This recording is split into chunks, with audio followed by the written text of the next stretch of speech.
Today we're talking about the Psalms of Ascent. We're going to ask several questions. What are they? How are they used in Bible times? Why are they called Ascent? How is this group structured? What are they about? And why are they important? Hi friends, I'm Miss Nancy Ruth. And I'm Mr. Roger. We want to see kids living for Jesus. So let's start with what they are. The Psalms of Ascent are Psalms, obviously, Psalms 120 to 134.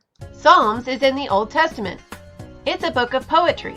These are also called books of wisdom. Open your Bible in the middle. You should be in Psalms or Proverbs. Then flip right or left to find the book you want. The job of P's is to provide excellent songs for Isaiah. Job, Psalms, Proverbs. All right, so in these Psalms, each one of these is labeled a song of ascent. That's at the top of the Psalm. And I want to point out how some of these Bible translations work. Some Bibles have an additional heading on the top, like Deliver Me, O Lord. This Bible doesn't, but some do. Those were added later by the translators that put it in there, and they're just kind of helping you know what that chapter or that section of Scripture is about. Those are not part of the original text. But this phrase here, a song of ascent, actually is part of the original text. In fact, in the Hebrew version, in the Hebrew translation, well, that's not a translation because it's originally written in Hebrew, but it's part of the first verse, okay? But the English ones take it and put it in front of the first verse, but it's still part of the original text. And this also includes little phrases like of David. You'll see that at the top of a psalm. That's also part of the original text. All right, just so you're clear on that. All right. So the Psalms of Ascent, how are they used in Bible times and why are they called Ascent? Well, there were several ways that these Psalms were used. One of them was when the Jewish people came to Jerusalem on one of the pilgrimage feasts. The feast where the Bible where God told his people to all gather together in Jerusalem to celebrate these feasts. Or those are the pilgrimage feasts, because they had to travel. And now it's kind of hard to see with all the buildings on there, but Jerusalem is actually built on a hill. In fact, the temple itself is on the top of the hill. Let me go back and show you. The temple itself is on the top of a hill, and that's why they call it the Temple Mount, because it's on the mount on the top of a hill, right? And so as people were coming to Jerusalem, usually they were walking and they had to climb up these hills, ascend the hills to get to Jerusalem and to get to the temple to worship. In fact, if you were coming from Jericho to Jerusalem, you had to go up several hills to go up, and it's quite a hike. And there's a really cool video that I'll post up here of some people that did that hike to show you what it's like. All right, so the other way that this was used is when people got to Jerusalem and got to the temple, the southern entrance of the temple, which is how most people came into the temple on these pilgrimage feasts, that southern entrance has 15 steps to get up into the temple. And tradition says that the people and the priests would stop at each step and sing one of these psalms all the way up into the temple, into the southern entrance of the temple. And when I'm going to make this larger so you can see, because it took me a while to figure out which way is the south and get myself oriented with the temple, where the southern entrance would be. But it's there to the, depending on what picture you look at, you can see the arrows and circles and things. And you would remove your leather sandals as you came into the temple, because you weren't supposed to wear those in the temple area, in the Temple Mount. Okay? Now, what's really cool is this southern entrance, these southern stairs are still there in Jerusalem. If you visit Jerusalem, you can go and visit these and climb them and count them yourself and pray, sing through these Psalms of Ascent on each step, just like the Jewish pilgrims did. Now, the entrances to the temple have been blocked off, so you can't actually go into the temple that way. In fact, the temple itself is not there anymore, but you can still climb those steps, and I think that's pretty cool. So here's the kind of the map, so you can see where that's at if you're curious and want to get oriented as to where that's at on the south. All right. So how are the Psalms of Ascent structured? Well, it's kind of debated and it's kind of hard to tell, but most scholars agree with a couple different theories. So here you go.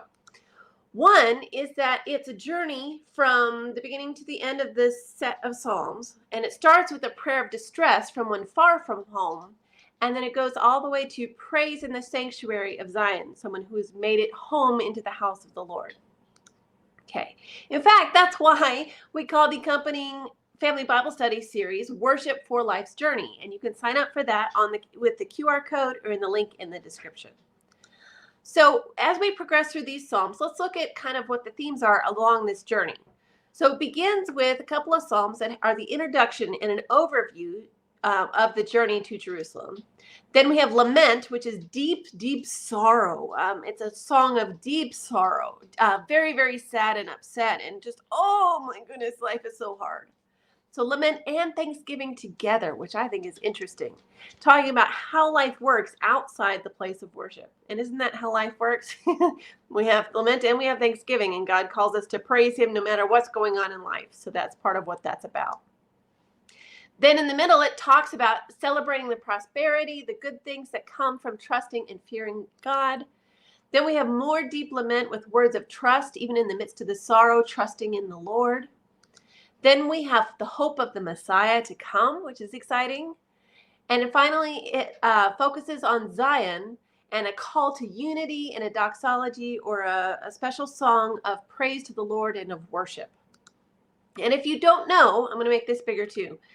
Zion is used to refer to several things in the Bible. It could be Jerusalem. It could be the temple. It could be the mount that the temple and Jerusalem are built on. It could mean all of Israel. It could mean all of God's people. Or it could mean God's eternal kingdom, which includes the new heavens and earth that are promised in Revelation.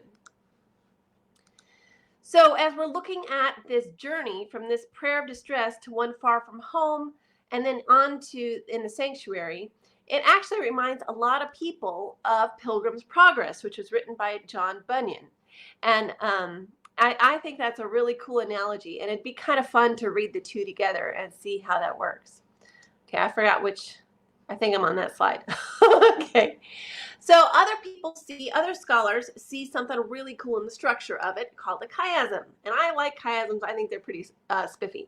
This is a simple one, but how a chiasm works is you have things that happen in a certain order, and then they happen in reverse order going back. And what's in the middle is the most important. Okay, so this is a pretty simple one. You have 7 Psalms with 2 Psalms of David. Then you have a Psalm of Solomon, and then you have 7 Psalms, including 2 of David. And so that's your little V. So that makes the most important one the one in the middle, which is the Psalm of Solomon. And what that does is that takes that psalm and it makes it kind of like your favorite layered treat, layered dessert, layered whatever, okay? The surface, what you see and what you immediately think of when you read this psalm is one layer, and it's oh goodness, it's so good. But then you dig down and you look at it in context, in the framework, and you interpret it with the psalms around it, and you dig and you find even more good stuff in there. And so this psalm is a favorite by a lot of people. It talks about how children are a heritage from the Lord, like arrows in the hand of a warrior are the children of one's youth. It talks about unless the Lord builds the house, those who build it labor in vain. All really good things on their own. But if you take it in context with the rest of this, there's a deeper meaning, with the house being the house of the Lord and children being the children of God. And that just adds an even richer layer to this psalm. So next question, what are these psalms about, and are they still important today? Well, again, some scholars like to interpret this because they see the similar themes in these psalms as in Aaron's blessing in Numbers 6. Listen to the blessing. It says, "The Lord bless you and keep you. The Lord make his face shine upon you and be gracious unto you. The Lord turn his face toward you and give you peace." And that's said in many churches almost every week, or even occasionally.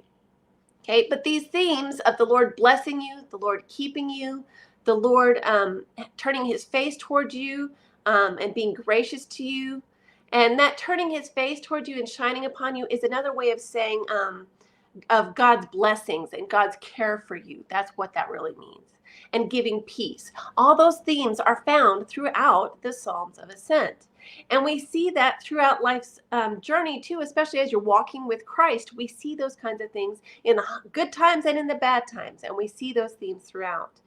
And through all of this, it's really interesting to me, all the highs and lows in here. Because isn't that life? Sometimes life is going really well. And these Psalms call us in those times to praise and worship the Lord. Sometimes life is really tough. And these Psalms call us to still trust in the Lord and worship Him and live for Him. And sometimes life is just life. And these Psalms are still a reminder, even in those times, we need to praise and worship the Lord, for God is so good to us. All right, so as we're traveling this life, as we're living through this, we also need to keep our eyes fixed on our goal. Eyes on the prize is a phrase you hear often. And in Scripture, that says, run. Somebody tell me what it is down in the comments. It's from the letters of Paul, where it talks about fixing your eyes on Jesus. Okay, run the race, fixing your eyes on Jesus. I still can't remember the reference, so put that in the comments and help me out. All right, so as we're walking through this journey, we're going to keep our eyes on Jesus and keep our eyes on the hope we have in Christ of living with God in His eternal kingdom in that new heaven and new earth. And that's why it applies to us today. We are still living out that journey, still trying to do our best to live for Him in the good times, or in the bad times, and in the good times. We need to be careful not to forget, and all the times to worship. And I want to close with what this says in the last psalm. Check this out. Worship with me in this psalm. Praise the Lord, all you servants of the Lord, who minister by night in the house of the Lord. Lift up your hands in the sanctuary and praise the Lord. May the Lord, the maker of heaven and earth, bless you from Zion. Don't forget to subscribe. We post memory verses in 4 translations, key passages, answers to Bible questions, and more. Check out our store and freebies at parentroadmin.com. We love you, friends. See you next time.